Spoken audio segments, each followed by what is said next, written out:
ಮುರುಘಾಶ್ರೀ ಮೇಲೆ ಪೋಕ್ಸೋ ಪ್ರಕರಣಕ್ಕೆ ಸಂಬಂಧಿಸಿದಂತೆ ತನಿಖೆ ಚುರುಕುಗೊಂಡಿದ್ದು, ಇಂದು ಮಠದಲ್ಲಿ ಸ್ಥಳ ಮಹಜರು ಪ್ರಕ್ರಿಯೆ ನಡೆಯಿತು.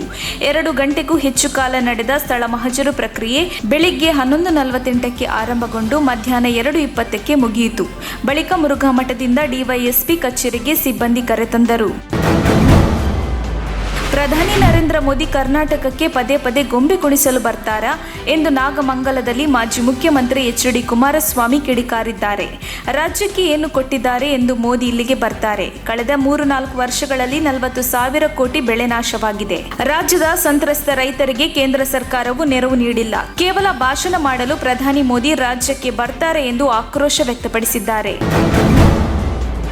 ಚಿತ್ರದುರ್ಗ ಜಿಲ್ಲೆಯ ಮುರುಘಾ ಮಠದಲ್ಲಿ ಮುರುಘಾಶ್ರೀ ವಿವಾದದ ನಡುವೆಯೇ ನಾಳೆ ಸಾಮೂಹಿಕ ಕಲ್ಯಾಣ ಮಹೋತ್ಸವ ಕಾರ್ಯಕ್ರಮ ನಡೆಯಲಿದ್ದು, ಹೆಬ್ಬಾಳು ಮಠದ ಮಹಾಂತ ರುದ್ರೇಶ್ವರ ಸ್ವಾಮಿ ನೇತೃತ್ವದಲ್ಲಿ ಕಲ್ಯಾಣ ಮಹೋತ್ಸವ ನಡೆಯಲಿದೆ ಎಂದು ವರದಿಯಾಗಿದೆ.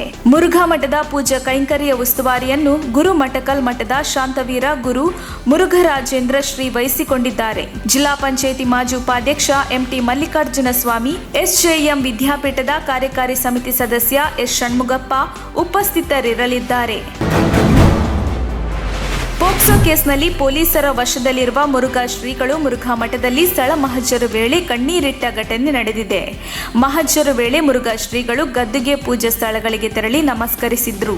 ಸ್ವಾಮೀಜಿ ಬಳಸುತ್ತಿದ್ದ ಎಲ್ಲಾ ಕೊಠಡಿಗಳು, ದರ್ಬಾರ್ ಹಾಲ್, ಮಠದ ಕಚೇರಿಗೆ ಚಿತ್ರದುರ್ಗ ಪೊಲೀಸರು ಭೇಟಿ ಮಾಡಿಸಿದ್ರು.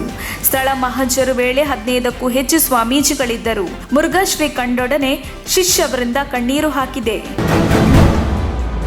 ಬಡತನ ರೇಖೆಗಿಂತ ಕೆಳಗಿರುವ ಎಸ್ಸಿ/ಎಸ್ಟಿ ಕುಟುಂಬಗಳಿಗೆ ಮಾಸಿಕ 75 ಯೂನಿಟ್ಗಳಷ್ಟು ಉಚಿತ ವಿದ್ಯುತ್ ಒದಗಿಸುವ ಯೋಜನೆಯನ್ನು ಅನುಷ್ಠಾನಗೊಳಿಸಿ ಸರ್ಕಾರ ಆದೇಶ ಹೊರಡಿಸಿದೆ. ರಾಜ್ಯದ ಬಡತನ ರೇಖೆಗಿಂತ ಕೆಳಗಿರುವ ಬಿಪಿಎಲ್ ಪಡಿತರ ಚೀಟಿ ಹೊಂದಿರುವ ಪರಿಶಿಷ್ಟ ಜಾತಿ ಮತ್ತು ಪರಿಶಿಷ್ಟ ಪಂಗಡದ ಕುಟುಂಬಗಳ ಗೃಹ ವಿದ್ಯುತ್ ಬಳಕೆದಾರರಿಗೆ ಸರ್ಕಾರ ಉಚಿತ ವಿದ್ಯುತ್ ಪೂರೈಸಲಾಗುವುದು ಎಂದು ಸರ್ಕಾರದ ಅಧೀನ ಕಾರ್ಯದರ್ಶಿ ಇಂಧನ ಇಲಾಖೆಯ ವಿನೋದ್ ಕುಮಾರ್ ಡಿಎಂ ಹೇಳಿದ್ದಾರೆ. ಪೋಕ್ಸೋ ಕೇಸ್ನಲ್ಲಿ ಮುರುಘಾ ಶರಣರ ಬಂಧನ ವಿಚಾರಕ್ಕೆ ಸಂಬಂಧಿಸಿ ಮುರುಘಾ ಸ್ವಾಮೀಜಿ ಪ್ರಕರಣದಲ್ಲಿ ಸಾಕ್ಷಿ ನಾಶವಾಗಿದೆ. ಕೇಸ್ ಸಾಕ್ಷ್ಯ ನಾಶಕ್ಕೆ ಸರ್ಕಾರವೇ ಅವಕಾಶ ಕೊಟ್ಟಂತಿದೆ ಎಂದು ಮೈಸೂರಿನಲ್ಲಿ ಬಿಜೆಪಿ ಎಂಎಲ್ಸಿ ಎಚ್ ವಿಶ್ವನಾಥ್ ಗಂಭೀರ ಆರೋಪ ಮಾಡಿದ್ದಾರೆ. ಮಕ್ಕಳ ಹಾಸ್ಟೆಲ್ ಬೆಡ್ಶೀಟ್ಗಳೆಲ್ಲವೂ ಬದಲಾಗಿದೆ. ಒಡನಾಡಿಯ ಪರಶು ಸ್ಟ್ಯಾನಿ ಅವರ ಕಾರ್ಯ ಶ್ಲಾಘನೀಯ. ಒಡನಾಡಿಯ ಪರಶು ಸ್ಟ್ಯಾನಿಗೆ ಬೆದರಿಕೆ ಶುರುವಾಗಿದೆ. ಯಾವುದೇ ಆಮಿಷ ಧಮಕಿಗೆ ಹೆದರದೆ ಅವರು ಕೆಲಸ ಮಾಡಿದ್ದಾರೆ ಎಂದ ಅವರು, ಕೇಸ್ ಸಂಬಂಧ ಚಿತ್ರದುರ್ಗ ಎಸ್ಪಿಯನ್ನು ಅಮಾನತು ಮಾಡಬೇಕು ಎಂದು ಎಚ್ ವಿಶ್ವನಾಥ್ ಆಗ್ರಹಿಸಿದ್ದಾರೆ. ದೇಶದ ಸ್ಥಿತಿ ಹೇಗಿದೆ ಎಂಬುದು ಎಲ್ಲರಿಗೂ ಕಾಣಿಸುತ್ತದೆ. ಮೋದಿ ಅಧಿಕಾರಕ್ಕೆ ಬಂದ ನಂತರ ದ್ವೇಷ ಮತ್ತು ವಿಭಜನೆ ಹೆಚ್ಚಾಗಿದೆ ಎಂದು ಕಾಂಗ್ರೆಸ್ ನಾಯಕ ರಾಹುಲ್ ಗಾಂಧಿ ಕೇಂದ್ರ ಸರ್ಕಾರದ ವಿರುದ್ಧ ಕಿಡಿಕಾರಿದ್ದಾರೆ. ಭಾನುವಾರ ದೆಹಲಿಯ ರಾಮಲೀಲಾ ಮೈದಾನದಲ್ಲಿ ನಡೆಯುತ್ತಿರುವ ಮೆಹಂಗಾವಿ ಪರ್ ಹಲ್ಲಾ ಬೋಲ್ ರ್ಯಾಲಿಯನ್ನು ಉದ್ದೇಶಿಸಿ ಮಾತನಾಡಿದ ಅವರು, ಅಗತ್ಯ ವಸ್ತುಗಳ ಬೆಲೆ ಏರಿಕೆ ವಿರೋಧಿಸಿ ಖಂಡಿಸಿದ ಕಾಂಗ್ರೆಸ್ ಕಾರ್ಯಕರ್ತರನ್ನ ಬಂಧಿಸಲಾಗುತ್ತಿದೆ ಎಂದು ಸರ್ಕಾರದ ವಿರುದ್ಧ ಆಕ್ರೋಶ ವ್ಯಕ್ತಪಡಿಸಿದರು. ಮರದ ಗೊಂಬೆ ಬಿದ್ದು ಬೆಂಗಳೂರು ದಕ್ಷಿಣ ಡಿಸಿಪಿ ಕಾರು ಜಖಂಗೊಂಡಿರುವ ಘಟನೆ ಜಯನಗರದ ದಕ್ಷಿಣ ವಿಭಾಗ ಡಿಸಿಪಿ ಕಚೇರಿ ಬಳಿ ನಡೆದಿದೆ. ಬೆಂಗಳೂರು ದಕ್ಷಿಣ ವಿಭಾಗದ ಡಿಸಿಪಿ ಕೃಷ್ಣಕಾಂತ್ ಕಾರಿನಲ್ಲಿ ಬಂದು ಕಚೇರಿ ಒಳಗೆ ತೆರಳಿದ್ದರು.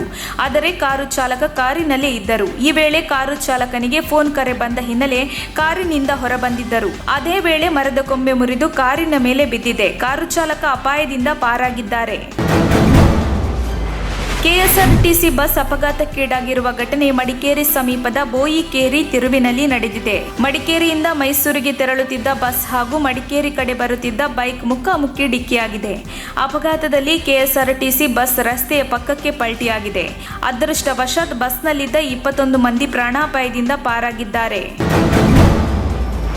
ಸರ್ಕಾರ ಕಾನೂನು ದೃಷ್ಟಿಯಲ್ಲಿ ಎಲ್ಲರನ್ನೂ ಸಮಾನವಾಗಿ ಕಾಣುತ್ತಿದೆ.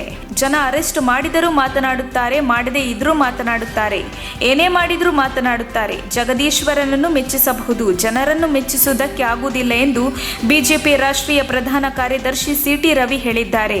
ಚಿತ್ರದುರ್ಗ ಮುರುಘಾ ಮಠದ ಮಠಾಧಿಪತಿ ಡಾಕ್ಟರ್ ಶಿವಮೂರ್ತಿ ಶರಣರನ್ನ ಪೊಲೀಸರು ಬಂಧಿಸಿರುವ ವಿಚಾರಕ್ಕೆ ಸಂಬಂಧಿಸಿದಂತೆ ಮಾಧ್ಯಮಗಳಿಗೆ ಅವರು ಈ ರೀತಿ ಪ್ರತಿಕ್ರಿಯೆ ನೀಡಿದರು.